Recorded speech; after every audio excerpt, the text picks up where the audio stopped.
Welcome to this week's Eccentric Minute, brought to you by Eccentric. This week's Eccentric Minute, we're going to review one of our foundational single leg exercises, and that is the K-box split squat. Just like with the squat, guys, make sure you got that tether taut when you're at full extension, and set yourself a counterbalance. Here we're going to use the barbell on the rack. Sink it down just like a regular split squat, chest tall, and drive through that front foot. I really like that back plate there to take tension off that back toe. As we progress forward, that's going to be big time to help us even keep our weight forward more. As we increase intensity and decrease volume, we're also typically cutting depth, therefore increasing transfer when we're looking at stopping power at a greater height. Guys, give this one a shot. I'm sure that this is one that you're going to find some great carryover for your athletes. I really hope you enjoyed this week's Eccentric Minute. Make sure you check them out at eccentric.com to find out everything you need about the K-box and the K-pulley.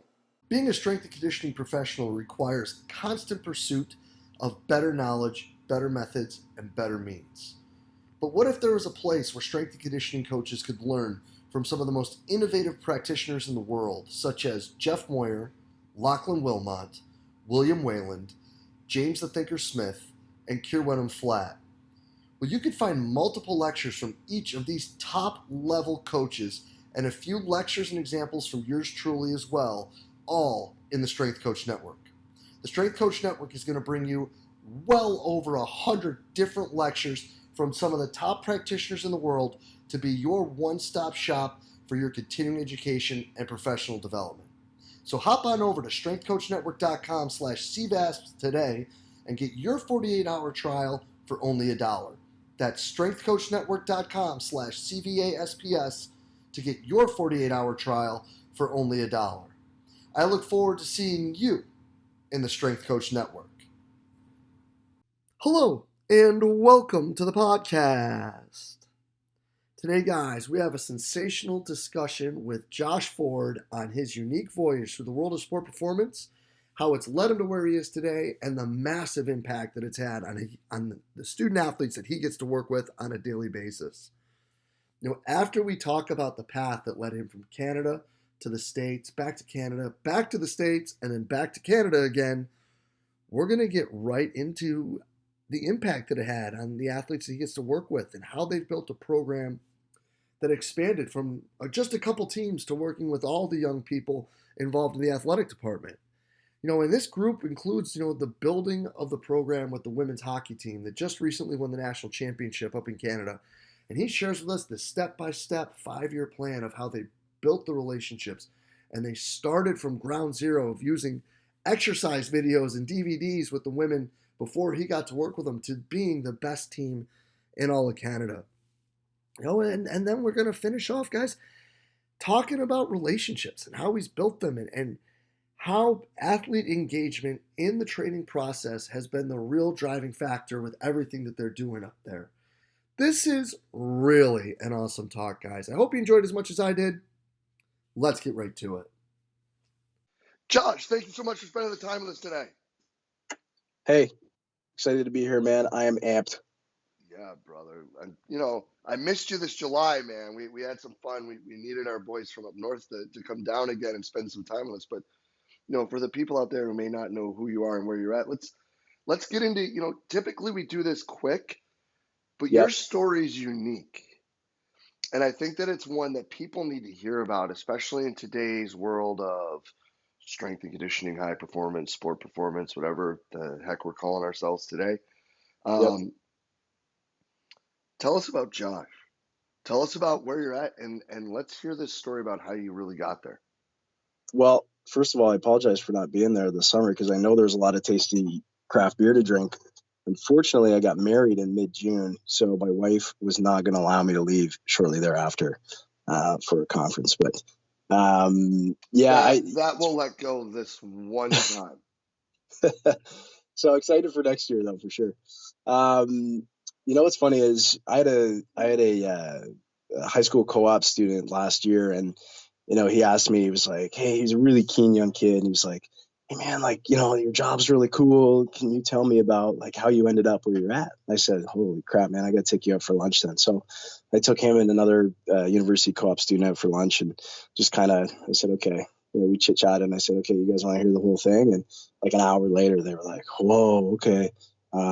You should write a book. So I don't know if I ever write a book, I don't know if it'll be about that, but where to start. So after high school, like I was into sports and stuff. I didn't know exactly what I was going to do. After high school, I went and worked. The day after I graduated, I went and worked at a hotel in housekeeping. My brother was working at this hotel. So I did everything. Dude, I cleaned rooms, I scraped toilets, delivered stuff to rooms, anything that you could possibly think of, which was interesting. And then ended up, so I was learning to do the dirty work at a younger age, but ended up going to film school of all things, which was a cool experience. It was like 16 months straight through.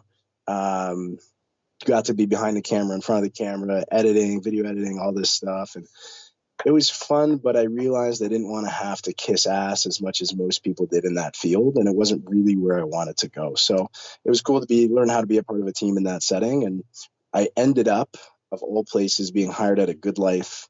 You know what Good Life is, Jay? No. It's like a big chain. It's like the biggest fitness chain in Canada. And so at the Eaton Center, big mall in downtown Toronto, I ended up being hired by this young lady I applied to work at the front desk, to be honest with you. And she hired me as a personal trainer. She thought I was cute. I ended up dating her, stole her away from a Calvin Klein underwear model. So that's one of my claim to fame in life. Not my wife though, but that's okay. So I ended up there for a year, screwed up a bunch of stuff, didn't know what the hell I was doing. Learned a lot, hated the sales side of things. And I said, okay, I got to go back to school. So I applied as a mature student. I didn't have like any sciences coming out of high school. I was the guy that had to do workplace math in order to graduate high school because the number thing didn't jive well for me. I applied to two places, University of Western Ontario, now known as Western University, and York University. Western lost my application, kept my money, and York admitted me, so I ended up there. While I was there, I ended up meeting up with Steve Lidstone. He was one of the first full-time strength coaches in Canada. So, our field in Canada is still pretty fresh. I was telling you offline there that we still have universities in Canada that don't have full-time strength coaches, like same size as any other university. They might hire out contractors. The head coach might be responsible for training people. So it's a different beast up here. So worked with Steve there. I knew I wanted to get other experience. I wanted to do different things and connect with different people. And so I ended up applying. After my first year, I applied for internship at Mike Boyle Strength and Conditioning. So I went down there for a summer. I ended up in a great class of interns. Devin McConnell was in that class. Dan LeBert, who's with the Nets now. It's just some really, really good people in that class. So got connected to some awesome people. It's where I said, I learned how to coach because we had like 300 athletes through there a day. So coming from, the pro guys and the collegiate guys in the morning through to the kids and the youths in the afternoon. And it was a good place to cut my teeth. So I came back from MBSC knowing everything, right? I was an expert at that point, obviously. So I said, okay, I got to figure out where I'm going to go and use all this newfound knowledge. I want to work with basketball in Canada, and I was in Toronto. I was like, what the hell am I going to do? What's basketball in Toronto? I was like, okay, we got the Raptors. That's probably a bit of a stretch. I'm not going to end up there. And I emailed Roy Rana, who's the head coach at Eastern Commerce Collegiate Institute, just on a whim. Like I just Googled his email and found it. And he said, okay, why don't you come and meet with me the next day? And I remember meet with him in this dingy old office and just off the gym, this tiny little gym where, Jay, the 3-point line, it didn't even go into the corner because the gym was too small. So like guys would step across half and just launch it because that's how small the gym was. It was pretty cool. This school had an unbelievable history. Jamal Magloire played there, Tristan Blackwood, multiple guys going Division I. Magloire played in the league. He's a coach with the Raptors now. So I meet with Roy for like 10 minutes and he said, asked me a few questions and he says, all right, you're hired. You're running warm up in like 5 minutes. So that was kind of like, okay. I went out and did my thing and had a great year and a half, 2 years. Roy ended up, he's coached with Canada basketball, so he went from Eastern Commerce to Ryerson University, worked with him there for a year, stayed working with Eastern Commerce. Roy now he's last year got a job with the Sacramento Kings. So Tina Murray, another Canadian down there, is, director of sports performance or something like that. Roy's there as well. So the connections and things that happened, I feel really blessed for and connect. So I went, got connected through Roy on the Canada basketball front, worked with, the youth teams initially. So our cadet team, which was our youngest team, and our junior team. And then ultimately the senior team, the development team throughout the years. And that gave me a bunch of great contacts. I'm out of school at this point now. I'm thinking, geez, I really want to work Division I basketball. There wasn't a lot going on. I connected with Todd Wright at the University of Texas when he was still there, and went down and visited one time. I said, I remember sending an email, and he said, emailed me back right away, and he was like, hey, give me a call tomorrow, gave me a cell number, and said, I'm really looking forward to meeting with you. And I bring this up a lot because I was like, man, I'm like a 22-year-old guy. I'm like, Jazz, yeah, Todd Wright he's excited to talk to me tomorrow, right? That was the thing. So he said, hey man, anytime you want to come down, you can hang out, do whatever, as much or as little as you want, and spend some time with us. So I went down for a week one time and just kind of hung around, was a fly on the wall. Todd and Logan Schwartz was there at the time, and man, those guys were they were doing things a special way. It was pretty cool. So that opened my eyes to some stuff from Gary Gray and some different things there, and it was a pretty cool experience. So that's going to come back because I was trying to get a job D1. So I applied for hundreds of jobs. I applied to get into grad school at the University of Texas, so I could go down and work with Todd. That didn't work out for me, unfortunately. And I'm kind of stuck. I'm like, what am I going to do? There's not a lot of jobs in Canada. I really want to work Division I sports. What do I do? And I just applied for over 100 jobs. And most of them I heard nothing. Then I get an email back finally from the head guy at the University of Evansville. So shout out Purple Aces, who beat Kentucky recently when they were number one. And he said, hey, we hired this guy. It didn't work out. Do you want to come down? And I said, I did kind of a phone interview, and I was like, sure, man. So worked out all the visa stuff. I actually ended up paying out of pocket for a lawyer to do my visa application. And I take a bus to Buffalo to fly to Evansville, Indiana. So it's a bus full of people I don't know. It's like midnight. We get to the border on the way to the airport, and I get held up at the border. The guy looks at my stuff and he's like, so where's your paperwork? I said, here's my flight information and all this stuff. Like, what do you want to know? He goes, well, where's your work permit? I said, I don't have any of that. I'm not getting sorry, that's a different story. That's my Mike Boyle story. But I get that happened when I was going down to Boyle. Another time, so I go, and this guy's just grilling me in the secondary. I got too many border stories. This guy's grilling me in secondary for what I'm going to go do down in Evansville. And finally they let me go. And it was, if you've never been grilled at a border before in secondary inspection, I don't recommend ever doing it because it's pretty terrifying. And they basically, you walk up and they're like, I've never actually approved a visa like this before. I don't think it's going to happen.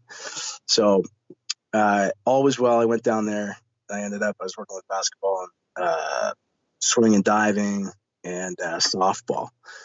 And the head guy there he was crazy. He was a bit wild. I was making tiddlywinks. They gave us a place to stay. There was one other, I was making like a little bit of money. And then the other guy that was there, Jordan Stanley, is now strength coach for men's basketball at Boston College. So you may know him, Jay. I'll actually see him Saturday. Beauty. Tell him I said hi. I will. He's got a beautiful family.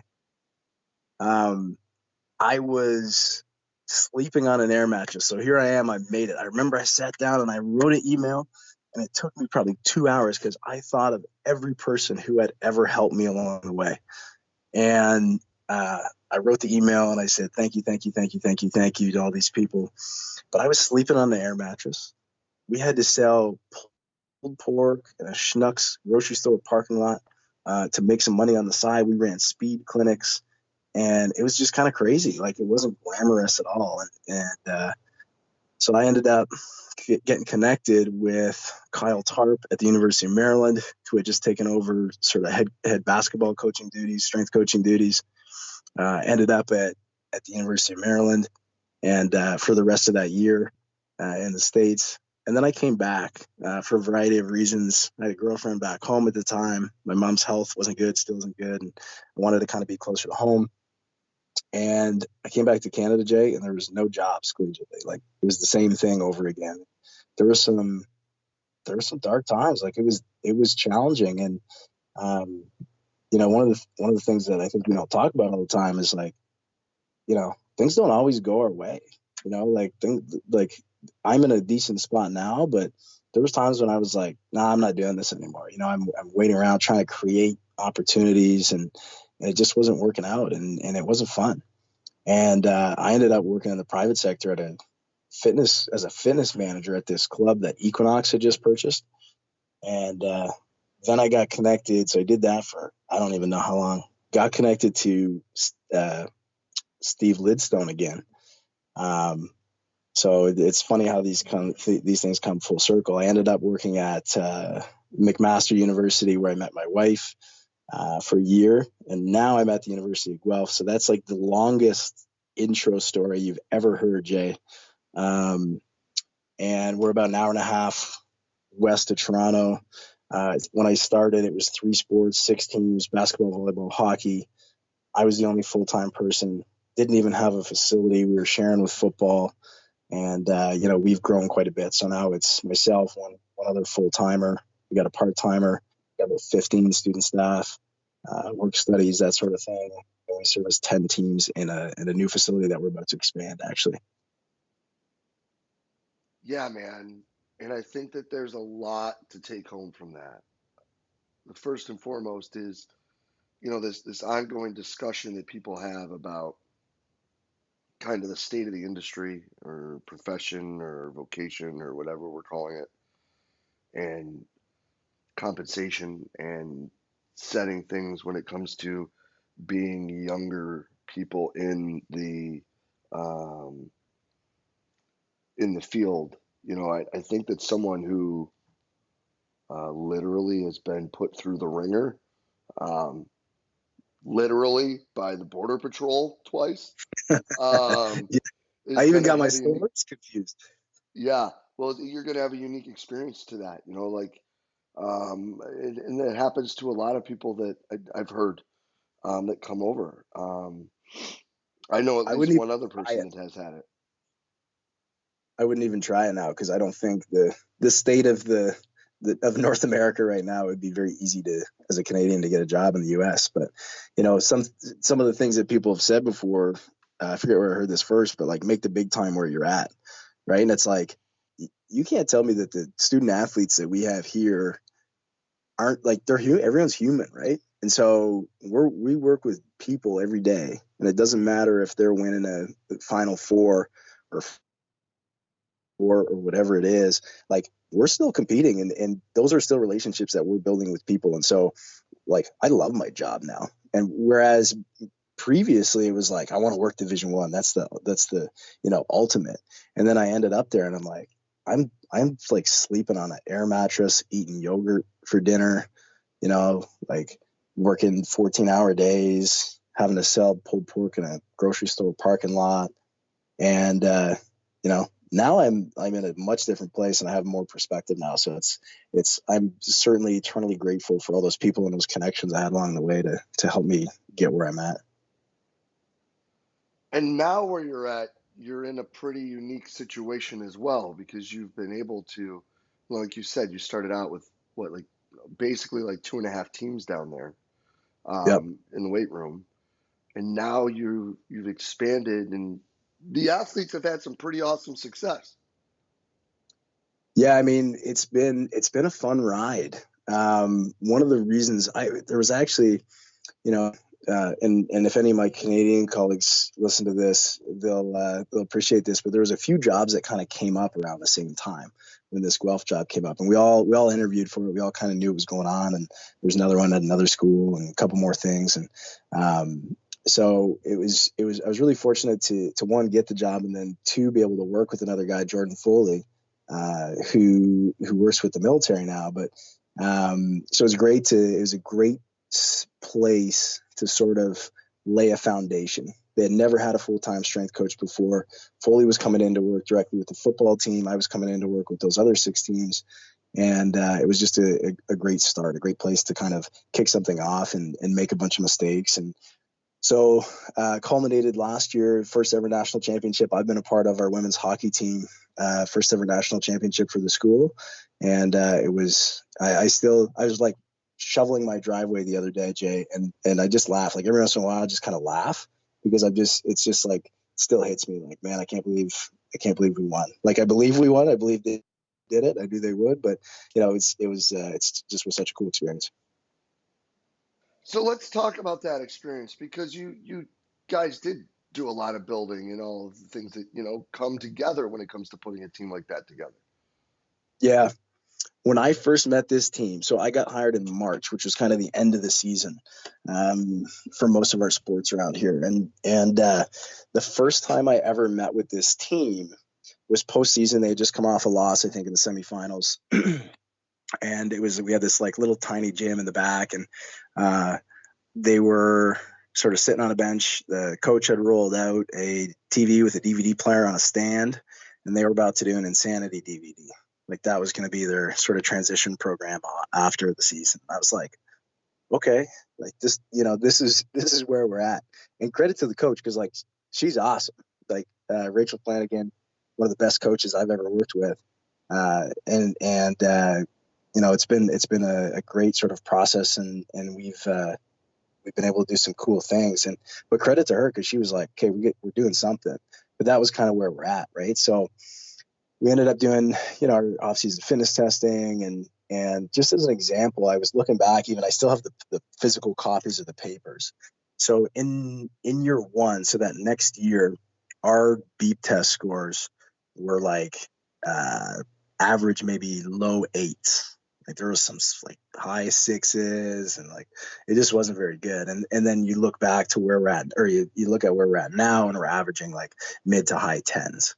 And so as a team, and so we've really, and it wasn't like one thing that happened there to drive that, but they've made so much progress. So from meeting them in a small gym with a TV on a stand, watching an Insanity DVD, to a national championship, there's a bunch of things that went into place. So year one for me was an evaluation year. We're like, where are we at? What do we like? Do these girls train? Did they ever train before? Like, what are we going to do with them? What's their training background? So there was a lot of me trying to figure things out in that first year. I remember I was at my birthday dinner with my wife, and we were up 3-0 in the third period at nationals against St. FX, and we ended up losing 4-3. And I was like on my phone watching it. My wife had taken me out to dinner. I'm like, honey, it's my birthday. Do you mind if I watch? She's like, no, it's cool. So tough, right? The next year was all about education. So I figured out, okay, year one, where are we at? Like, what do we have here? What types of people? The next year is teaching them about the training process. So, how often are we training? What are the things that we're looking for? What are the expectations that, when you come into the weight room, what do we want? What do we expect from a testing standpoint? So when you come back, where do we want you to be? Third year was all about execution. How committed, now that they knew about the training process, they understood, what are the exercises we're doing? What are the things that we're trying to accomplish? Now it was all about trying to execute it at the best, the highest level that we possibly could.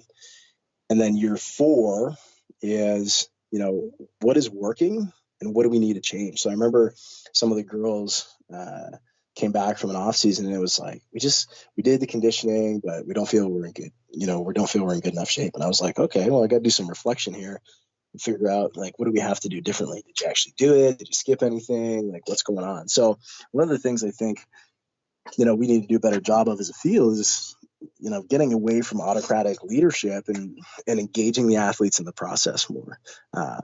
Sometimes we don't listen enough. So that's something that, I've really tried to change and do differently in the past few years. And we needed to get them engaged. So engagement drives compliance, and I stole this from Jeremy Shepard recently, but, compliance, I think it was Jeremy Shepard. Compliance doesn't equal engagement. Engagement doesn't equal compliance all the time. But we want our athletes to be engaged, not just doing the things that we ask them to do, but really understanding and also offering their own input and feedback on that actual process. So that's really what we were driving. Year 5, they were all in, Jay. Business-like approach. To give you an example, one of our girls, so in year 2, I believe it was, we made the national semifinal, won our first game, going to overtime, crazy game against UBC. We lose in a shootout. There's one of our girls, I remember coming off the bench in Calgary. I was there at the game, and she was crying. She was in tears. She didn't want to go back at it. She was like, this is too tough. Like, this is unbelievable. I kept exhausted. Don't know what's going on. She wasn't always a huge weight room girl, but in that year, as she came back, she was like, they were so locked in and motivated from the previous year. She said, she looked at our leaderboard and was like, I want to set the hang clean record. What do I have to do? And it's, we all use relative strength for all our strength power lifts. And she worked her way to it in the preseason and the first half of the season. And her teammates were like, just absolutely, enthralled and so excited for her. It was so awesome. It was so awesome to see. And that's when I was like, okay, they're engaged. They know what's up. They're motivated to win. And then in that last year, so here's what I did. People ask me like, hey, what'd you guys do different? What did you guys do in the year that you won? And I screwed up the beep test at the start of the year. That's my answer. So I had the wrong distance. Completely honest mistake. First time I've ever done it. Screwed up the beep test distance at the start of the year, and I think they got to like 3 or something like that, and then I had to start them over. So I will never live that one down. But they still won a national championship that year, so I can't complain.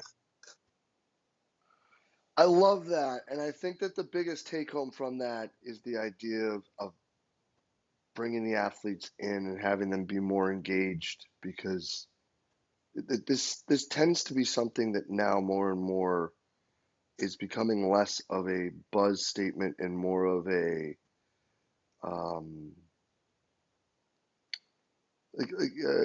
a building block. I don't think is the right term, but I think you know where I'm going with that. Yeah. I mean, we don't. To give you another example, I think just in general, we don't ask for feedback enough, right? Like, everyone has biases, everyone has insecurities, and nobody likes, like, most people don't like hearing like, hey, you didn't do a very good job at that, or I want you to do this differently. And so it doesn't mean that, a lot of people will avoid that. So they'll avoid having those conversations, or they'll avoid people that they kind of know aren't into it. I remember we had a kid, just thought of another example. We had a kid a few years ago on our volleyball team that he just questioned everything that he did, or everything that we did. And he was like, how come we're not doing this? How come we're not doing that? At first I was kind of resistant to it. I was like, dude, just shut up and like train this, we're not doing anything stupid. Just go for it. And then, it kind of ate at me. I remember being at dinner one time with my assistant. He was like, we were talking about this and this particular individual. And I was like, those are the things that actually eat me up. Like, I don't want that guy to not trust us in the process. And like, we're not ever able to keep everybody happy, but those are the things, like, how do we reach those people? What's the wooden quote? It's, you haven't taught until they've learned. Like, he didn't, and I seek to understand, like, I didn't understand where he was coming from, and he was a bit of a different dude, and I don't know if we ever really reached him in the way that we wanted, but I certainly made Like I certainly tried. And so I did things different, and I made, concessions to him, and tried to meet him where he was at so that he could get the things that he needed. And I don't think we do that enough. I think we use that sort of autocratic style, and we're trying to tell people what to do, where it's like we're providing the path. It's like we write a program. It's a hypothesis, right? Like my training program, I think this is what's going to happen, but it doesn't always happen. People don't always adapt in the same way. And, it becomes when we're training, we got 300 student athletes we work with 2.5 full-time staff. We're not doing an individualized program for people, but, we might do something on the day, and we're certainly working around injuries and things like that. But the other thing is we got to engage them in being a bit more autonomous. And so one of the things that I've done differently, like our rugby squad's in season now, Jay, for lower body lifts. Well, for a few lifts, I give them choices, right? And I know I'm not the only one who does this. It's not groundbreaking, but hey, you come in, you just got beat up over the weekend. Anyone who's played rugby or worked with rugby before knows this. They come in and they're like, I don't want a front squat. I don't want a back squat today. I might do like split squat.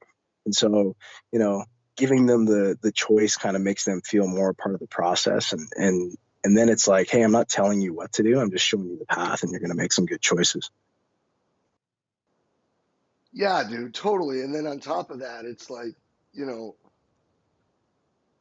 allowing them to understand that you understand, I think is worth its weight in gold as well. Yeah. Yeah, for sure. Because when, our guys will come in the day after an off day, and we'll give them like a similar set, like at the end of the day, who cares which exercise it is when it comes to just continuing to groove these patterns at that point. Like our point guard that just played 39 minutes 2 nights in a row, like, yeah, he's probably going to give me a couple looks if I say we're going to put a bar on your back today. Yeah. I mean, those conversations need to keep happening more and more. And I think we need to be more open as coaches to realizing and understanding, like, I think sometimes we overvalue our input, right? Like we overvalue what we do, and that's part of our bias, because it's like, when I was younger, not even that long ago, it was like you almost make it more about you. And it's like, yeah, I got them in shape, and we did that, we did this, and then you get a little bit older and have a bit more perspective, and it's like they're the ones playing the games, they're the ones doing all this. It's not about us. It's about supporting them and doing what they need. And I'm more and more convinced that we need to have more of those conversations. And, I wrote down a quote here that I thought was good, but it's,